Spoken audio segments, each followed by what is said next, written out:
Good morning, children. This is your maths class. Or today we are going to discuss the new chapter 7 triangle. So we know this word triangle. A triangle is a closed figure bounded by three line segment.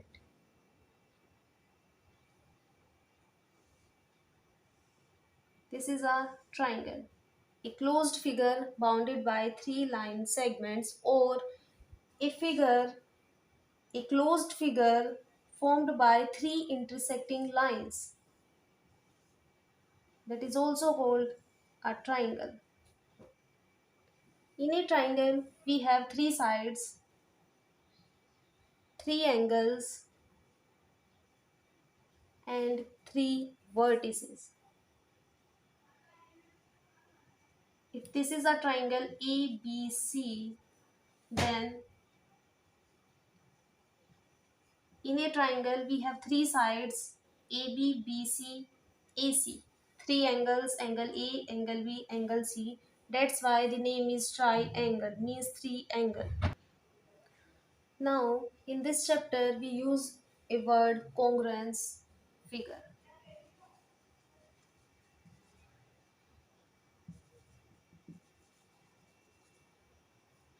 So, what is congruence figure? Two figures are said to be congruent if they have same size and same shape. Two figures are said to be congruent figure if they have same size and same shape. Let's discuss this with the help of an example. Suppose we have a pair of figure, this and this, and another pair of figures, this and this. So these are not same shape because one is a square and second is a circle. In the second pair, these are the same shape because both are triangles. Okay, so these are not same shape and these are the same shape. The next criteria is same size. In this pair we have two rectangles. In the another pair we have two triangles.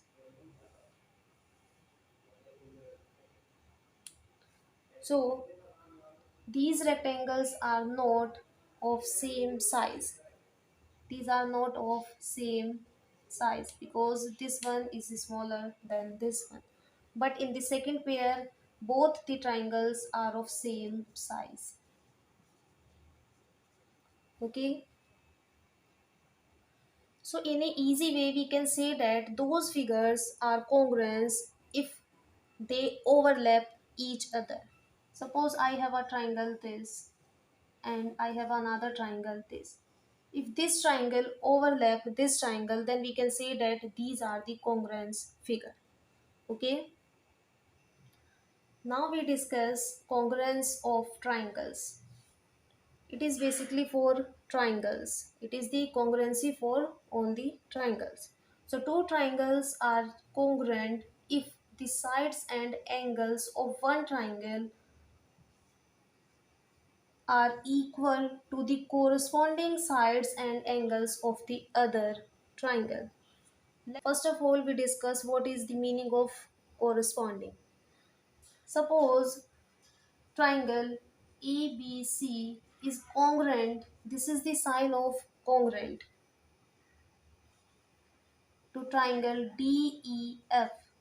Then the corresponding angle of this angle A will be this angle D. The corresponding angle of B will be angle E. The corresponding angle of C will be angle F. This is the meaning of corresponding. Now, what are the corresponding sides? If these triangles are congruent, then the corresponding side of AB will be DE. the corresponding side of AB will be D. Okay, the corresponding side of BC, this one will be side EF. The corresponding side of AC, this one will be DF. This is the meaning of corresponding. Okay. So these two triangles are said to be congruent if the corresponding parts of this triangle will be equal to the corresponding part of this triangle. Okay. Now, how we can check that the given two triangles are congruent or not? Let's discuss that with the help of this example. In this example, we have given two triangles with their measurements and angles also. Now we have to check that these triangles are congruent or not. So for this, first fix one side. Let me fix this side AB of this triangle. And we move with anti-clockwise direction. Here AB is equals to RP. Okay, both are 5 centimeter or meter, whatever is given in measurement. Now, after EB in anti-clockwise direction, we have BC side. So BC side is 4. Now check in this triangle, if we move again anti-clockwise and we left with at point P. So after P we have PQ, that is also equals to 4 centimeter or 4 meter, whatever is the unit given. After BC in anti-clockwise direction, now we have AC side, that is 6. So AC is 6. Now check in this triangle, we left with PQ. So after PQ in anti-clockwise direction we have QR, that is a 6. So the corresponding sides are equal. Now check for the angles. If I fix this vertex A, then angle A equals to 55 degree. Now in this triangle, this angle is 55 degree, that is at vertex R. So angle A equals to angle R. Now again move in anti-clockwise direction. So after A we have B. Angle B is 65 degree. According to anti-clockwise direction, after this fixed point we have point P. Okay, or we can say vertex P, and the angle at this point is 65 degree. So angle B equals to angle P. Now after B we have angle C. Angle C is 60 degree. In the same anti-clockwise direction, if we check in the second triangle, then after P we have Q angle, that is 60 degree. So the corresponding angles are also equal. These corresponding angles are also equal. Angle A is 55 degree, and in anti-clockwise direction after angle A we have angle B. In this triangle, angle R is 55 degree.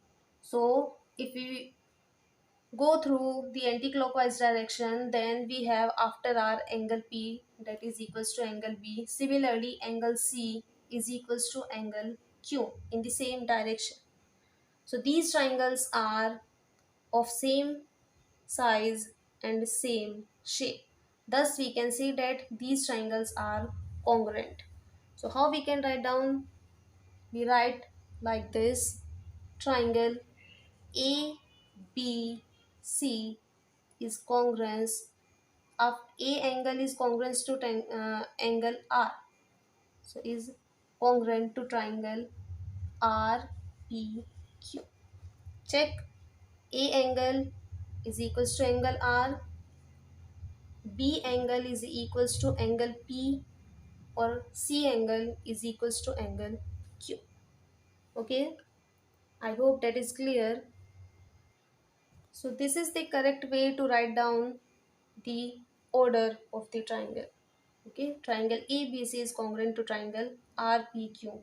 We write this with the help of these angles. Angle A is corresponding to angle R, angle B is P, and angle C is corresponding to angle Q. Next, we have criteria for congruence of triangles, or we can say that the rules for the congruence of triangles. So these are five, like triple S congruence, SAS congruence, ASA congruence, AAS congruence, or RHS congruence. Now discuss the meaning of these criteria or rules one by one. So the first one is triple S congruence or triple S congruency rule. Triple S means side, side, side.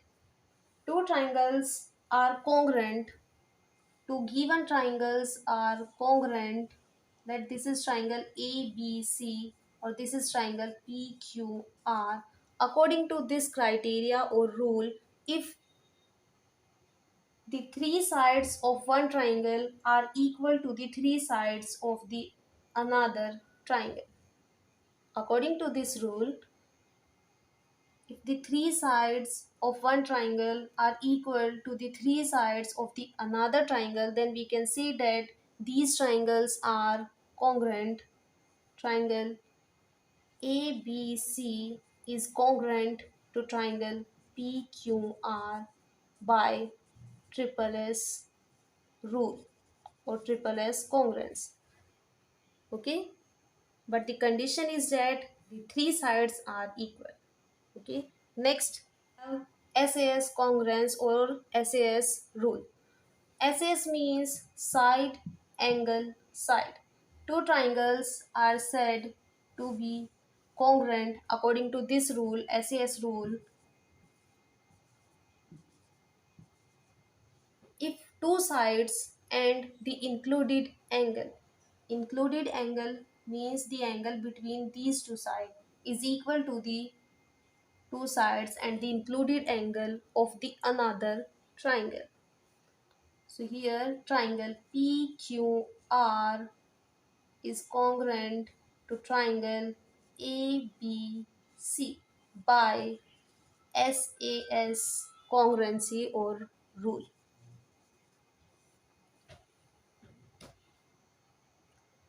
Okay, move on to the next rule, that is angle side angle congruence or angle side angle. The meaning of ASA means angle side angle. Two triangles are said to be congruent according to this rule if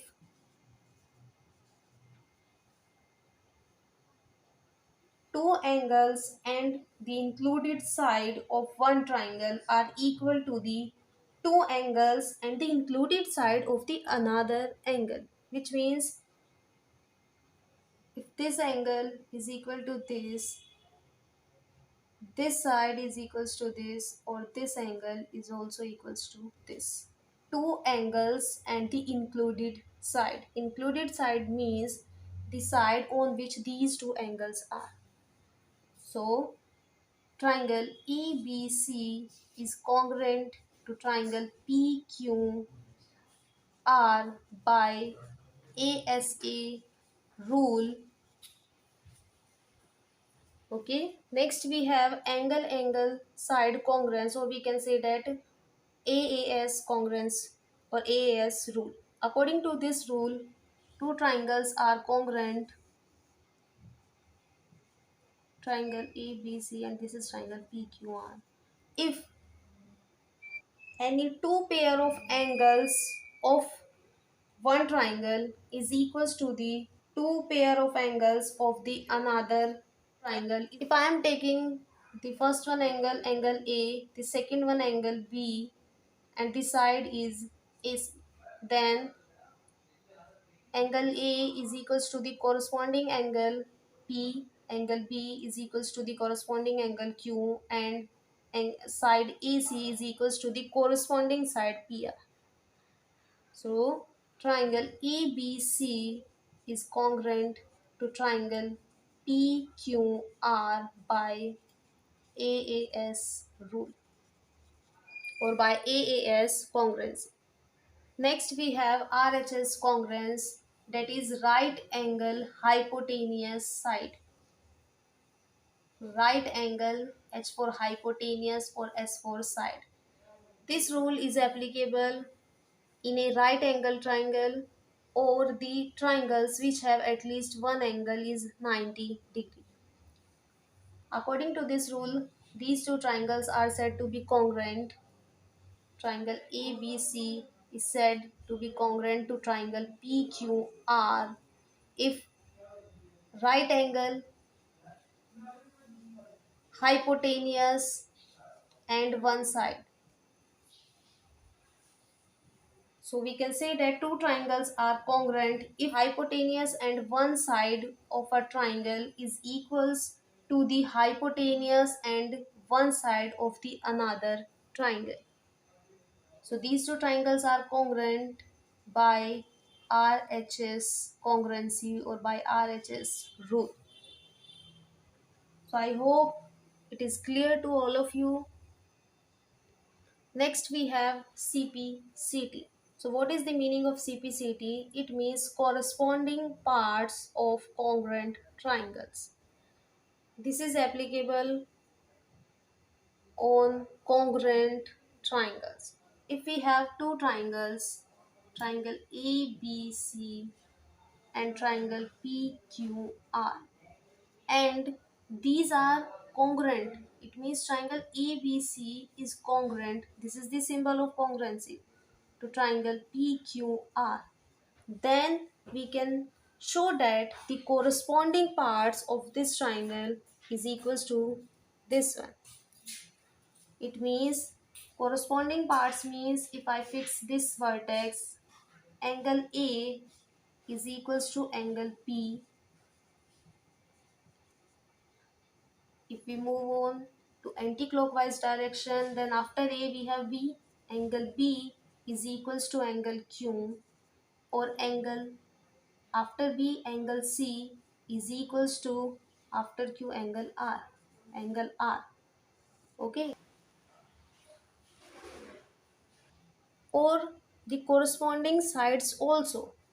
If I fix this AB side, then AB is equals to PQ, because the corresponding side of AB is PQ. In the same direction, the corresponding side of BC is side QR, and the corresponding side of AC is side PR.